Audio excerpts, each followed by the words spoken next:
You want to know how to link your website or your portfolio or your website in Guru.com? Well, no worries. So sometimes portfolios website are pretty important, which might help you get more jobs to yourself. So in this video, I'm going to show you how you can do it easily in just under a minute.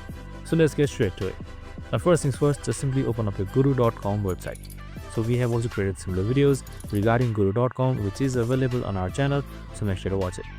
So once you open it up, you should be under this interface right here. Now by default, you should be on the dashboard. You can just simply scroll down a little bit, and here you should be seeing under your profile link website. If you don't see it, you can just simply select your profile on the top right side, select edit account or edit profile, and you can simply add your website accordingly.